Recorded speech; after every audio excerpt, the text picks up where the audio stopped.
이스라엘 자손에 대하여 하나님이 너희 형제 가운데서 나와 같은 선지자를 세우리라 하던 자가 곧 이 모세라. 시내 산에서 말하던 그 천사와 우리 조상들과 함께 광야 교회에 있었고 또 살아있는 말씀을 받아 우리에게 주던 자가 이 사람이라. 우리 조상들이 모세에게 복종하지 아니하고자 하여 거절하며 그 마음이 도리어 애굽으로 향하여 아론더러 이르되 우리를 인도할 신들을 우리를 위하여 만들라.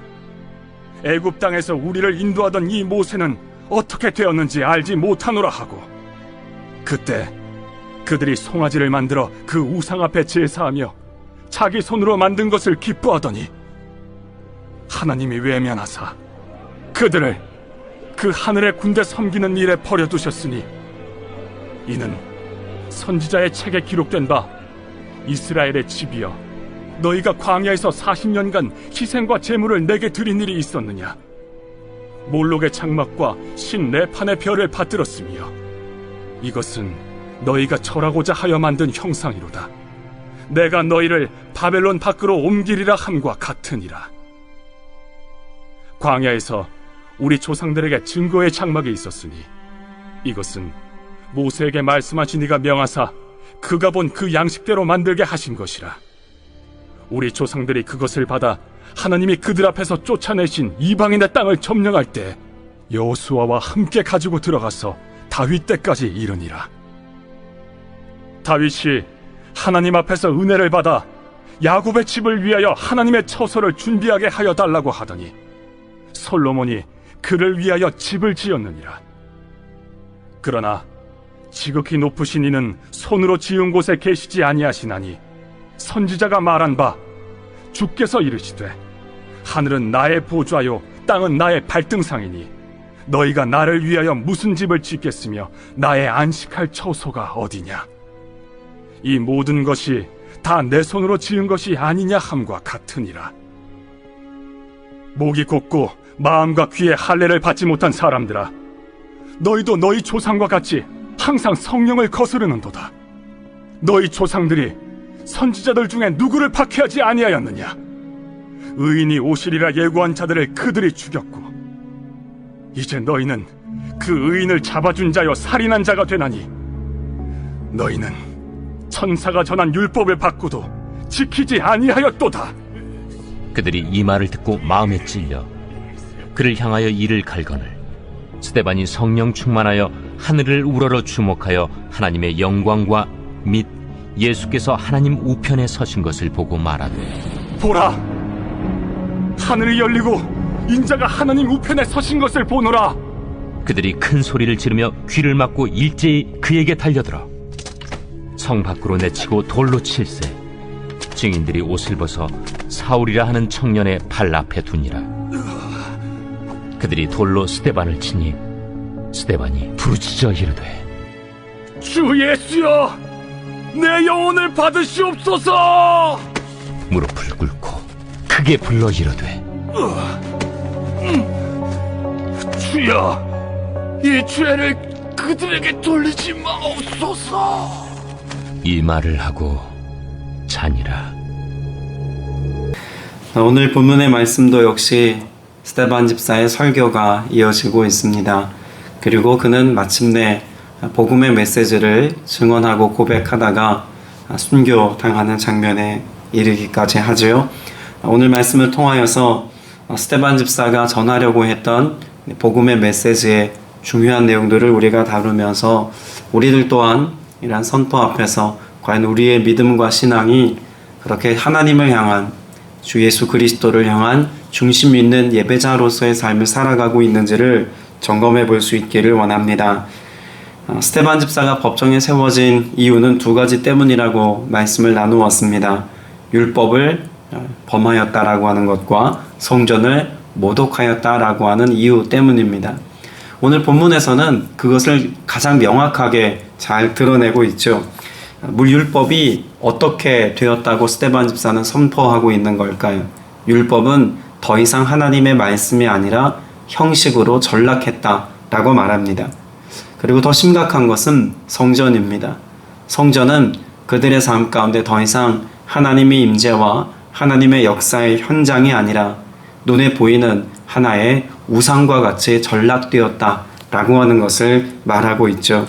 그런 점에서 오늘 율법에 관하여 성전에 관하여 형식이 되었다고, 그리고 또한 우상 숭배하는 이유가 되었다라고 증언하는 이것을 우리의 삶에도 적용해 보아야 한다는 것이죠. 자, 먼저 37절부터 38절까지 말씀을 보면 스데반 집사는 이스라엘 백성들의 출애굽함에 관하여 다시 한번 설명합니다. 출애굽의 가장 중요한 목적을 어디에서 찾아야 할까요? 38절 중반에 보면 이스라엘 백성이 광야에서 회중으로 모여 있을 때라고 말합니다. 이스라엘 백성들이 애초에 출애굽할 때 그 출애굽의 목적을 어디에 두었을까요? 하나님을 섬기는 삶에, 하나님을 예배하고 또 하나님께 제사하기 위하여 우리가 애굽 땅에 더 이상 머물러 있을 수 없다라고 하는 것을 말하지 않습니까? 하나님을 예배하고, 그래서 하나님과의 친밀한 교제 속에서 하나님의 말씀을 받아 그 뜻을 이루는 것이 출애굽의 가장 중요한 목적이었다는 것입니다. 그런데 그렇게 출애굽하여서 광야에서 회중으로 모여있는 그들에게 하나님이 모세를 통해 말씀하셨지만 그들의 실제는 어떠했다는 겁니까? 39절에 보면 우리 조상들은 그의 말을 들으려고 하지 않았고 라고 말합니다. 하나님께 예배하기 위하여 출애굽한 그들, 하나님의 말씀을 듣지 않았습니다. 하나님을 예배하기 위하여 출애굽한 그들, 하나님이 아닌 다른 무언가에 우상 숭배하여 그렇게 죄를 범하는 삶을 살고 있음을 지적하고 있는 것이죠. 스데반 집사는 지금 그들의 삶이 어떻게 되었다고 말하고 싶은 겁니까? 본질을 잃어버렸다는 겁니다. 출애굽한 그들이 하나님을 예배하기 위해서 출애굽했지만 본질을 잃어버리고 자신들의 생명을 연장하기 위해서, 자신의 목숨을 위하여서 그렇게 살아갔던 것처럼 지금 1세기를 살고 있는 여러분도 하나님을 향한 경외함이나 하나님의 말씀 앞에서의 순종함이나 하나님의 말씀을 듣고 받아 그 뜻을 이루는 삶을 살아가는 것보다 단지 율법이라고 하는 형식과 전통에 매여서 그와 같이 자신들의 안위와 자신들의 기쁨을 위하여서 율법을 지키는 삶을 살고 있는 것 아닙니까? 라고 말하고 있는 것이죠. 그렇게 하나님께 대하여 순종하지 않았던 이스라엘 백성들의 삶의 모습을 우상의 희생제물을 바치는 모습으로 말씀하고 있는 것이 41절입니다. 자, 41절의 말씀을 다시 한번 읽어봅니다. 그때에 그들은 송아지를 만들어 놓고서 그 우상에게 희생제물을 바치고 자기들의 손으로 만든 것을 두고 즐거워하였습니다.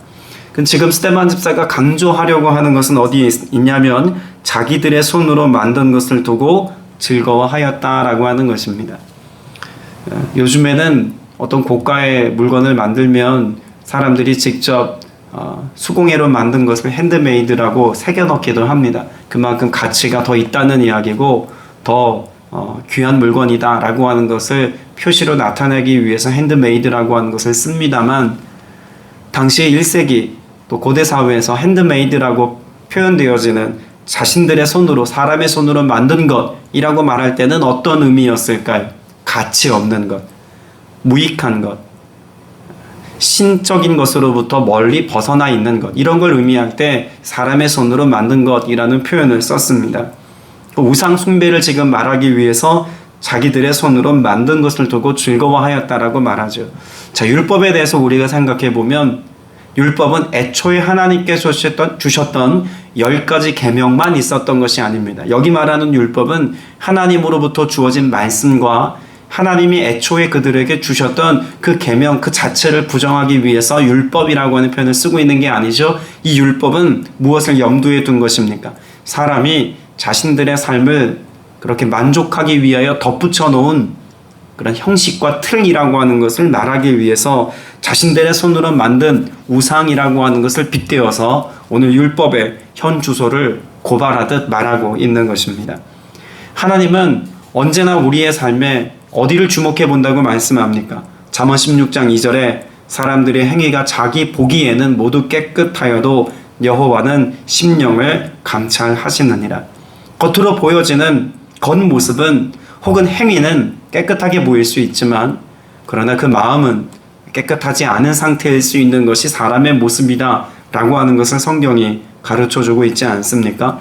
우리가 잘 아는 사무엘상 16장 7절에서도 다윗을 왕으로 세우는 과정 가운데 하나님께서 무슨 말씀을 하십니까? 그의 용모와 키를 보지 말라. 내가 이미 그를 버렸노라. 내가 보는 것은 사람과 같지 아니하니 사람은 외모를 보거니와 여호와는 중심을 보느니라 라고 말씀합니다. 우리는 하나님의 관점에서 우리에게 주어진 모든 영적인 환경과 상황도 해석할 수 있고 분별할 수 있어야 합니다. 하나님이 중심을 보신다면 우리도 중심을 보아야겠죠. 하나님이 우리의 내면 세계를 더 가치 있게 들여다보신다면 우리도 내 삶의 그 내면 세계를 하나님 앞에서 점검하는 삶을 살아야 한다는 것입니다. 오늘 이스라엘 백성들이 율법이라고 하는 형식과 전통에 매여서 하나님을 향한 경외함과 중심을 잃어버린 삶의 모습이라면 우리가 오늘 믿음의 길을 걷고 주님을 예배하는 삶에서도 이와 같음이 있지 않는가를 점검해 볼 수 있어야 한다는 것입니다. 심지어 42절 말씀에 보면 예언서에 기록된 예언의 말씀을 통하여서 무슨 말씀까지 합니까? 이스라엘 가문아 너희가 40년 동안 광야에 있을 때에 희생물과 제물을 내게 바친 일이 있었느냐? 라고 말합니다. 실제로 이스라엘 백성들이 광야에서 예배하지 않았을까요? 그렇지 않습니다. 레위기야 신명기에 기록된 말씀만 보더라도 그들이 하나님 앞에 드려야 되는 희생의 제물과 또 하나님 앞에 드렸던 수많은 예배는 가히 상상을 초월할 만큼의 예배입니다. 그런데 하나님께서 그 택한 이스라엘 백성들이 출애굽한 이후 광야를 지나는 동안 하나님께 예배했던 그 수많은 예배들을 알고 계시면서도 이스라엘 가문아 너희 이스라엘 백성아 너희가 나에게 진정한 예배 드린 적이 있느냐? 라고 그렇게 질문하고 있음을 이야기합니다. 없다는 이야기죠. 하나님이 받으시기에 합당한 예배를 드린 적이 없다는 이야기입니다. 지금 율법과 전통을 지키고 성전에서 예배하는 삶을 가치 있게 말하는 그들이지만 동일하게 하나님이 지금 말씀하고 있다는 것입니다. 율법을 빗대어 예수 그리스도를 십자가에 못 박은 여러분이 과연 율법을 온전히 지키는 자라 말할 수 있습니까? 성전에서 하나님을 경외하고 예배한다고 수많은 희생의 제물을 드리고 있는 여러분이 성전이신 하나님의 본체이신 예수 그리스도를 십자가에 못 박아 죽였는데 과연 여러분은 하나님과 교통하는 삶을 살고 있습니까? 본질에 대하여서 말하고 있고 증언하고 있다는 것입니다. 도리어 그들의 삶은 마치 몰렉신과 레판신을 섬겼던 과거 우상숭배의 모습과 같이 그렇게 하나님이 방치해 두고 내버려 두셨을 때의 모습과 같이 그런 내버려 둠의 상태일 뿐이지 온전한 하나님의 은혜와 사랑을 아는 자로 살아가는 것도 아니요 또 하나님의 다루심 속에서 회개할 기회를 얻은 것도 아니니 오늘 여러분 하나님 앞에 회개가 필요한 영혼들입니다 라고까지 말하고 있는 것입니다. 우리가 신앙생활하면서 형식과 또 신앙 전통과 또 영적인 경험치들을 무시하고 신앙생활을 할 수 없습니다. 우리의 예배함 속에 또 주님을 따라가는 순례자의 길에서 우리는 이미 앞서왔던 믿음의 선배들의 삶을 또 보고 배우고 또 따라가야 합니다. 기록된 하나님의 말씀만큼이나 역사 속에서 우리가 배운 신앙인의 전통을 우리의 삶에 지금의 삶 속에 잘 대입하여서 바른 믿음의 길을 걷는 것도 너무나 중요하죠. 그러나 더 중요한 것은 무엇일까요? 오늘 율법을 주신 그 하나님이 여기 계셔서 나에게 말씀하신 오늘의 하나님께 하나님의 음성을 듣는 삶을 살아가는 건 너무나 중요하다는 이야기입니다. 율법은 있지만 율법의 수요자 되시는 하나님이 없습니다. 율법을 통하여 하나님의 뜻을 지키려고는 하지만 오늘 내게 말씀하시는 하나님의 뜻을 분별하지 못하였습니다. 하나님은 율법에 갇혀 계신 하나님이 아니시라는 이야기죠. 하나님은 여전히 말씀하시는 하나님이십니다. 여전히 우리의 삶에 지금 여기 계셔서 광야에 이스라엘 백성들을 이끄셨던 것처럼 지금도 우리의 삶에 실제적인 인도자시고 역사하시는 하나님이시다라고 하는 것을 말하고 싶은 것이죠. 그런데 그들은 율법이라고 하는 굴레 안에 하나님을 가두어 두고 그만큼의 하나님만 보려고 하고 있다는 것입니다. 오늘 여러분이 만난 하나님, 경험하는 하나님, 모든 삶의 가능성이 되시고 능력이 되시고 그래서 능치 못할 일이 없으신 바로 그 하나님이 나의 하나님이신 것을 온전히 믿고 고백하여서 주님이 우리에게 이루신 구원의 역사가 단지 우리의 신앙의 자리에 안주하고 형식적인 틀을 짜기 위해서 해놓으신 일이 아니라 하나님께로 얼마든지 나아가게 하시고 그 능력과 권세를 오늘의 때에 누리게 하신 이 은혜 안에 있다는 사실을 여러분 꼭 깨달으셔서 복음의 능력을 가지고 은혜 안에서의 삶을 살아가는 여러분 되시기를 주님의 이름으로 축복합니다. 두 번째로 스데반 집사는 율법만큼이나 성전에 대한 의미를 다시 한번 해석해 줍니다. 스데반 집사는 무엇을 강조하고 있을까요? 하나님의 임재입니다. 눈으로 보여지는 성전이 아니라는 것이죠. 그래서 과거 출애굽의 때에 다윗 이전까지 무엇으로 하나님은 그들 가운데 임하여 계셨다고 말씀하고 있습니까? 증거의 장막입니다. 신천지가 이 증거 장막이라고 하는 표현을 도용해 쓰면서 이 성경의 표현을 쓰면서 굉장히 좋지 않은 하나의 이슈가 되었습니다만 하나님께서는 어디에 임재하셨습니까? 출애굽한 이스라엘 백성들의 삶 속에 하나님은 증거의 장막에 머물러 계셨습니다. 하나님의 임재이고 또 이것으로 충분했습니다. 왜 하나님께서 그런 증거 장막으로 충분하다고 말씀하셨을까요? 증거의 장막은 사람들의 눈에 보기에 초라하기 그지없을 정도였다고 볼 수 있죠. 그러나 하나님이 직접 말씀하신 공간은 바로 그곳이었습니다. 하나님이 말씀하셨고 어떻게 지어야 하고 또 그래서 하나님이 어디 임재해 계실 것이고 또 그 증거의 장막과 함께 하나님은 이스라엘 백성들에서 어떻게 역사하실 것을 하나님 편에서 말씀하셨다는 것입니다. 하나님의 영광을 나타내기 위한 하나님의 말씀으로 지어진 것이 증거의 장막인데 여러분 이와 같은 증거의 장막이 어느 순간 없어져 버리고 다윗의 때로부터 무엇이 등장했다는 겁니까? 성전이 등장했다는 것입니다. 그런데 이 성전의 시작을 어떻게 말하고 있을까요? 46절에 보면 다윗은 하나님의 은총을 입은 사람이므로 야곱의 집안을 위하여 하나님의 거처를 마련해 달라고 간구하였습니다. 자, 그러면 성전의 시작은 하나님이 아니라 다윗의 간구였다는 것이죠. 이것이 잘못되었다거나 하나님이 성전에 임재하지 않았다가 아니라 애초에 하나님은 성전 안에 갇혀 계실 수 있는 분이 아니시다라고 하는 것을 말씀합니다. 그래서 앞선 말씀에도 보면 하나님께서 온 땅에 임재해 계시고 충만하시다라고 하는 사실을 49절에서 말씀하고 있지 않습니까? 주님께서 말씀하신다. 하늘은 나의 보좌요 땅은 나의 발판이다. 너희가 나를 위하여 어떤 집을 지어주겠으며 내가 실만한 곳은 어디냐? 하나님은 사람이 만든 공간에 제약을 받거나 그것에 만족하시는 하나님이 아니시라는 것입니다. 하나님은 어디에나 계시며 어디에서나 우리의 삶에 역사하시는 무소부재의 하나님이시다라고 하는 것을 말씀하고 있습니다.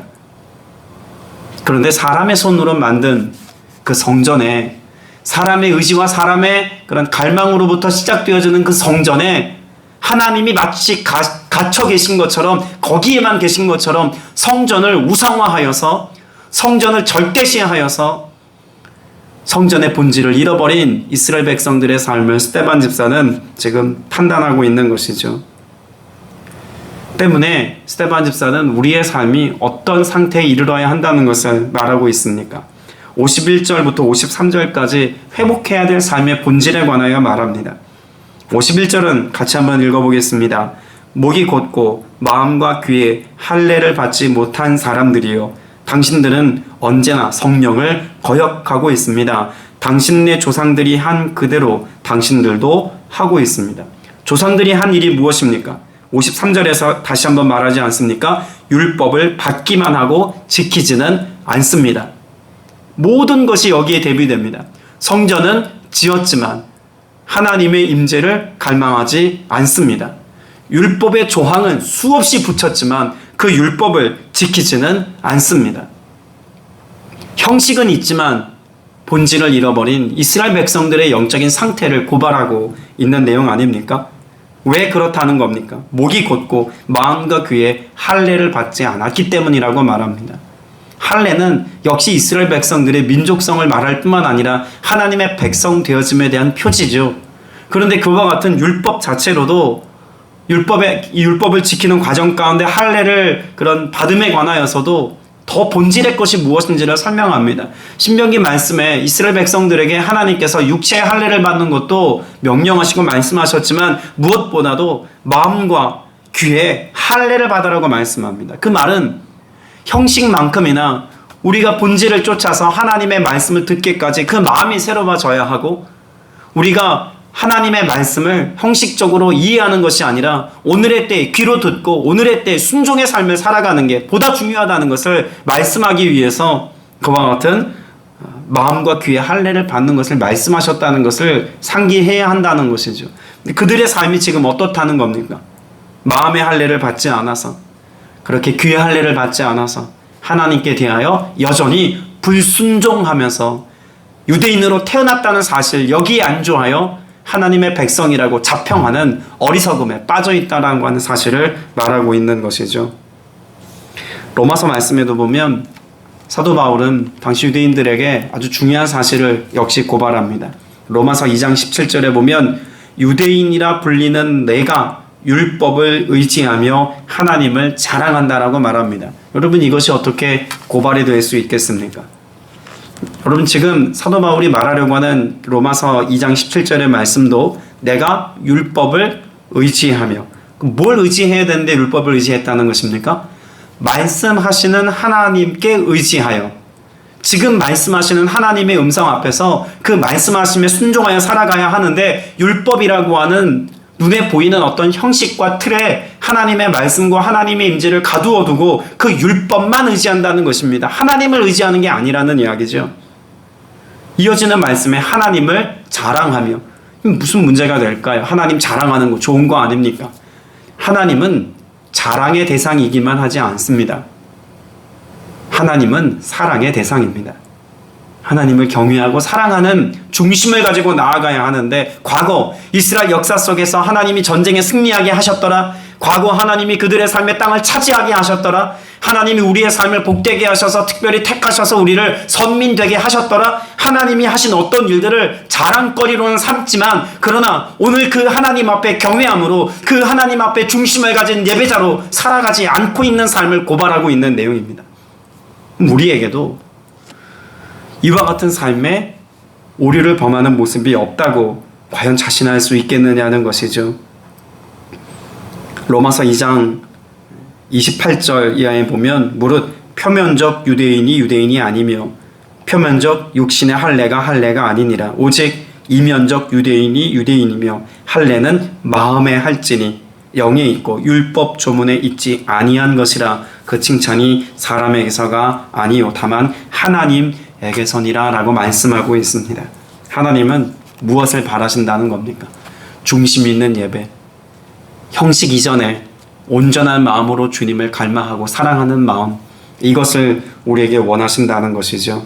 그래서 스데반은 삶으로 마지막에 그와 같은 하나님의 뜻을 증명합니다. 55절 말씀을 같이 볼까요? 55절입니다.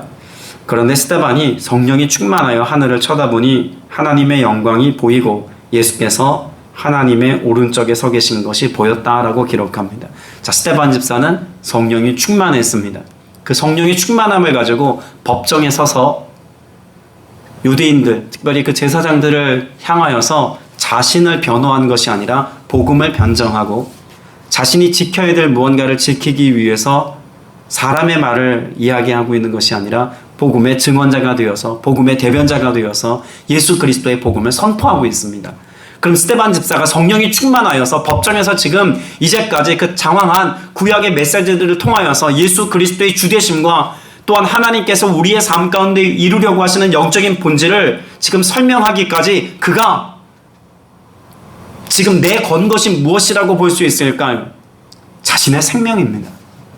스데반 집사는 지금 이 모든 메시지를 전함과 동시에 자신의 생명을 걸더라도 하나님이 원하시고 말씀하시는 이 본질을 선포하고 가르치는 일에 내가 생명을 걸었습니다. 그만큼 나는 주님을 사랑합니다. 라고 하는 삶의 모습을 보이고 있는 것 아닙니까? 복음을 위하여 하나님의 온전하신 뜻을 온전히 지켜내는 삶을 살기까지 그는 자신의 생명을 걸었습니다.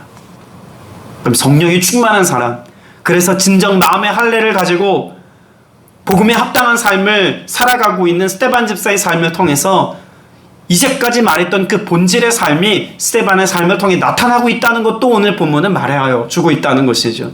그리고 그는 그와 같이 본질을 쫓아서 하나님을 경외하고 사랑해서 성령이 충만한 가운데 그 마음으로 하나님의 뜻을 선포함으로 무엇을 봅니까? 하나님의 영광을 봅니다. 임재해 계신 하나님의 영광과 예수 그리스도의 보좌를 보고 그는 예수님이 그러셨던 것처럼 그들을 향하여 돌을 치는 자들을 용서할 뿐만 아니라 그는 그곳에서 잠들었다라고 성경에 기록하고 있습니다. 오늘 우리의 삶의 모습, 스데반 집사가 선포한 메시지와 순교자의 삶의 모습을 통하여 우리에게 보여준 그의 모습을 통하여서 오늘 우리의 삶에서도 동일한 믿음의 고백과 함께 믿음의 태도가 있기를 바랍니다.